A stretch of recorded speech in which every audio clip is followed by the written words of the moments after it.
shadowing the nurse.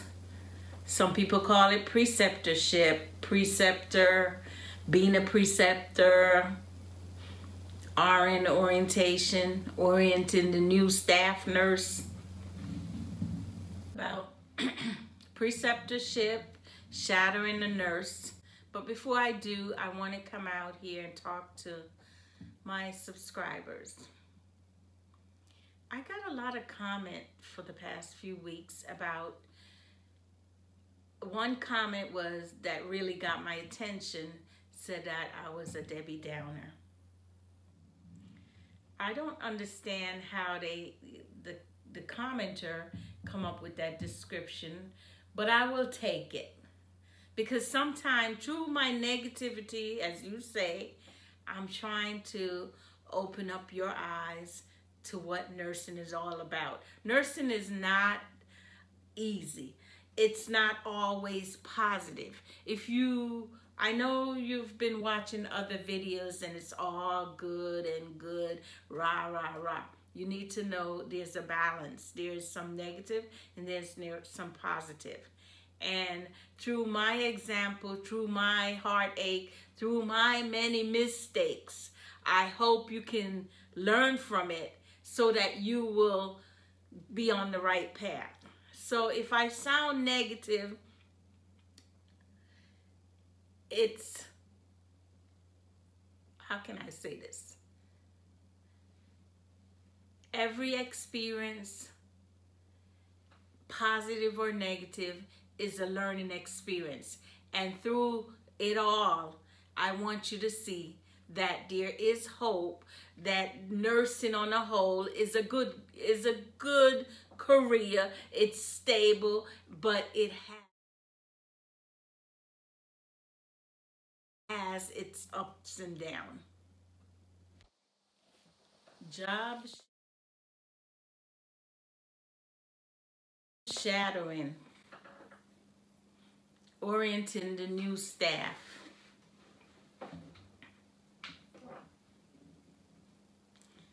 Did you like your orientation? Did you think your preceptor did a good job? It depends, right? The personality. Use that time, the first few days of orientation, use that time, I'm telling you, to ask all the questions. It's a learning experience.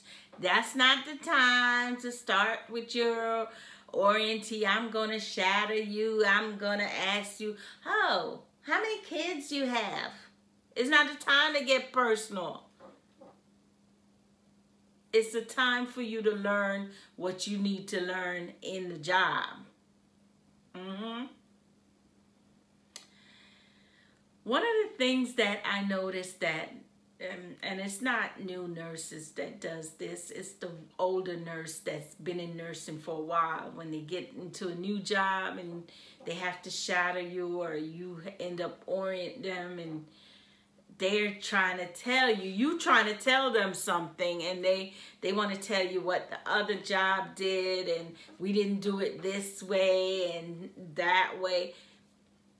It's very hard to communicate and to have patience, but you got to have patience with them. Right away, I can tell who's going to be there.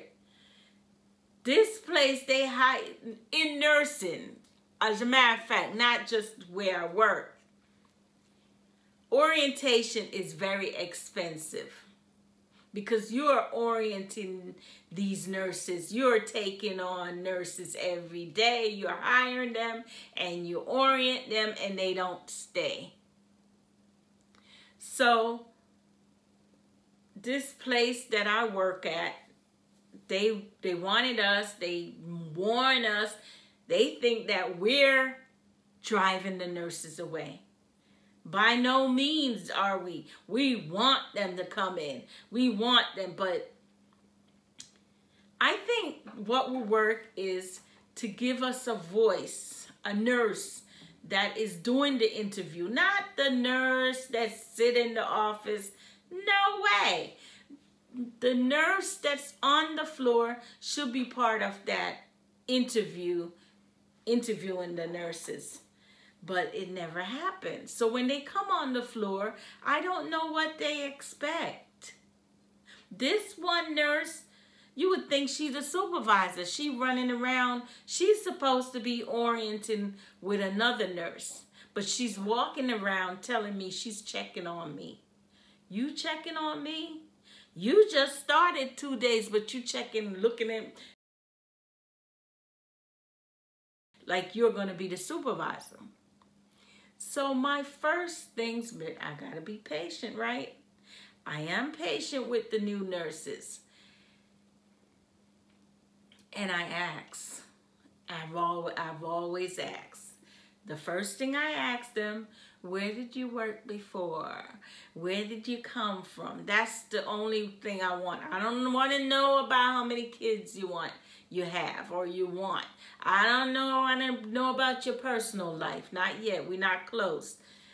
I just want to know, what is your background? And then most of them will say, oh, I was in management and I'm tired of being in management, so now I want to come to the floor. So then I'm saying to myself, why would they give these type of nurses a 3 days orientation?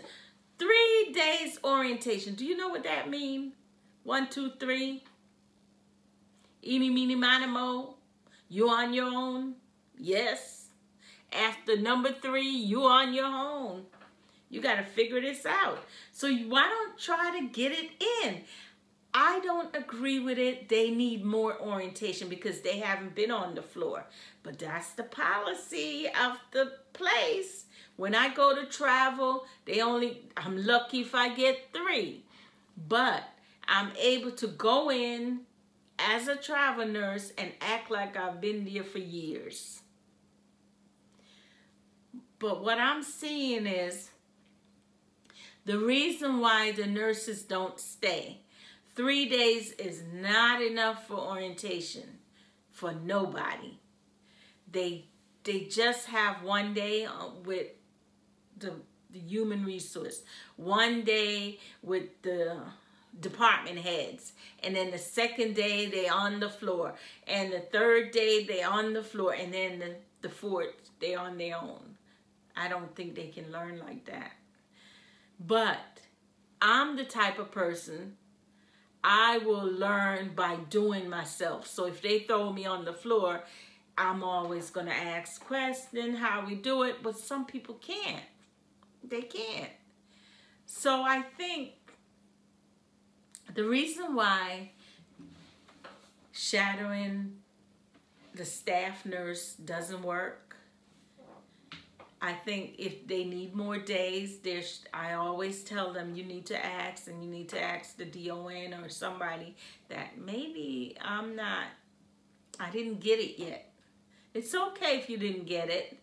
And don't be afraid, new nurses. They're not going to give you 3 days. They shouldn't. I think new nurses get maybe 2 or 3 weeks, and it's up to you. You might get another one. I mean, if you wanted to extend it, you can.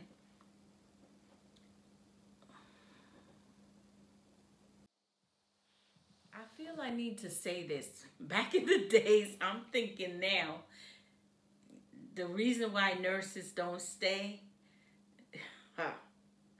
3 days orientation, nobody gonna stay. Anyway, I remember there's some nurses, because I used to do it.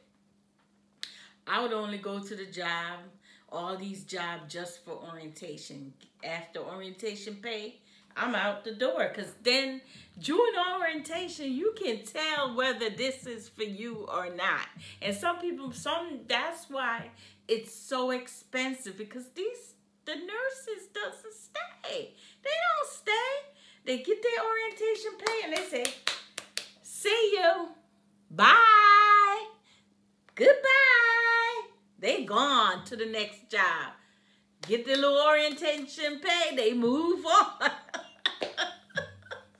So, my goodness, that's the way it goes sometimes. So the job might have an influx of nurses. Nurses just come in the door one day.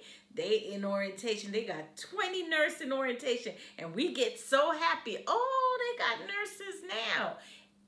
And because they have nurses, then me, who's PRN, they don't need me anymore. So I sit home and, you know, for a week or two, I'm home because they have new orientees and they have a lot of nurses. So they don't need me anymore. Then all of a sudden, when I'm relaxed at home and everything, I got a call. Patrice, can you come into work? When can you come into work? I'm like, what happened to the nurses that, they quit. And I think that's because, seriously, 3 days is not enough orientation for anybody, whether they're new or old. It's a learning experience, and sometimes you throw in so much at the new nurse that they become so overwhelmed. And especially if they've been in management, bringing them to the floor, I think they need to get a longer orientation. Also, one of the things that I noticed, and I only noticed it because I happened to orient someone, and the question that this nurse was asking me, I can tell that she hasn't been in nursing for a long, long, long time. And I wanted to suggest to the DON that maybe this nurse need a refresher course. She need to go back and get refreshed, take some courses to get her back on track as a nurse, because no way, she's too behind. But I didn't say anything. I didn't say anything because they're not going to listen. So 3 days is not going to help her. And I think what's going to happen is she's going to quit. Unless they give her a managerial position, sitting behind a desk, holding the clipboard real tight. That's what we get. Most of those nurses, that they walk around as supervisors and they hang on to their clipboard. They can't make any decision. They asking you to make the decision, and they're the supervisor. But that's the way of the world. And I'm just a nurse, and I know nothing, right? Right? That's how I say. So keep on shattering. If you shatter me, you're gonna learn. But I feel like you have to be very patient when you are having a nurse shattering you're orienting a new nurse. You have to be extremely patient with them. Sometimes personality clashes. I'm not gonna lie. I see you sitting around and you have your phone, jig on your phone.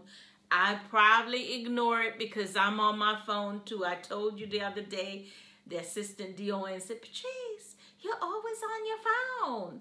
And I use the phone looking up medication, how to pronounce the medication, and when the patient family asks me, I'm able to answer their question. So if my orientee is on the phone, I may overlook that. But when you watching video and we're in the process of discharging a patient and I want you to learn this and then you don't get it, I'm just going to keep on going, because I'm not going to push grown folks. It's up to you. You decide.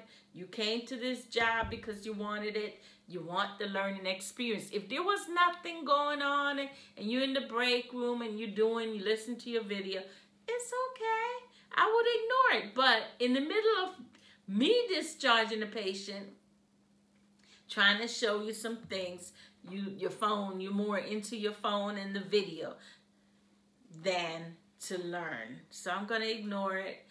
The other person who's chronically complaining how we're not structured here, she can't do work because it's not structured. She likes structure, and we have to start at 7 o'clock or giving report. Life isn't perfect in nursing. The nurses don't get there on time. You may get report at 8. You may get report at 7:30.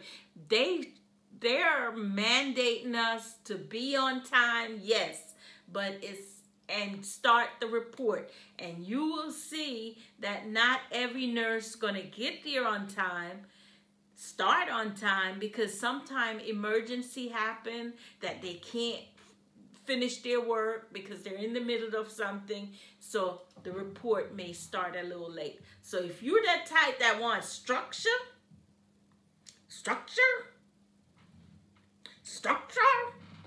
I want it now. And disorganization, if you can't deal with disorganization, welcome to nursing. You got to make it work the way you make it work right there. If I in a situation and I walk in and I may just see something happen, the nurse is out there doing something and I'm coming on in the morning and she can't start report right away, I go ahead and see what's going on. Can I help her to get through so she could come give me reports so I could take over? So you just have to be thinking critical at all times as a nurse. Structure is not going to always be there. Organization is not going to always be there. If you want perfection, then this is not the field for you. And I'm being honest. That's the bottom line. I can't sugarcoat it. I can't tell you it's going to be easy. I can't tell you that everything will be in place when you get there every morning. It won't happen. Trust me. Trust me. There will always be chaos. So the chronic complaining, leave that at the door. If you don't want this job, move on. Let somebody else take it. And it's not a privilege. I'm not saying that this is a privilege. You came to the job. Learn from the chaos. Learn from it. Maybe you can bring a positive experience to it. Maybe you can do something different that we can see as an example, but not to be always negative, not to keep comparing your other job you just stayed there for 2 weeks and quit, and then you comparing it to us. Oh no, you have no rights to compare us against a job that you didn't even stay. That's what I wanted to tell this nurse. But I got to be good and I got to be nice because we got to keep the nurse because we so desperate. No. I wanted to tell the DON. I wanted to tell her because you want me to orient these nurses. You want the nurses to shadow me, so I have to pretend. I can't pretend around them. They're complaining and I want to tell them stuff, but I've been nice and I've been patient and I've been tolerating them. When you hear the nurses asking you, this is their first day on the job, they're asking you how many weeks they give you for resignation, about things that they're already thinking about leaving. They're leaving. They're not going to stay. I know that. If they talk about they want structure, if they talk about how disorganized you are or the facility is, they already considering leaving. And if they're like I used to be, like I told you, before 9/11, and I always use 9/11 because after 9/11, everything's shut down for me. That's my personal opinion. I used to just go to the job, get the orientation money, and keep on stepping and trucking and going somewhere else. Yes. You hear it from me. I get that orientation money. Maybe it will be 1 week orientation pay, and I show up for 5 days, 7 days is a week. I showed up every day on time. Get that 7-day pay and keep on trucking and resign and keep going. Money. Money. That's back in the days. Because in orientation, in a couple of days, if you don't, you can decide whether it's the best fit for you or not. So when I hear the nurse said, that's shattering me, asking these questions, how, you know, I can't take it. It's so noisy. The kids so noisy. Is the kids noisy every day? Do you have kids? They noisy too. It's the same environment. I don't know if I can deal with these kids. They will get on my nerves. My kids are grown, but you knew that before you come and work in the adolescent teenage unit or the child unit. You know that. So for those of you who think I'm negative, it's a learning experience. Take it or leave it. That's all I can say. If you like this video, comment, share. Thank you and have a pleasant day in your state or your country.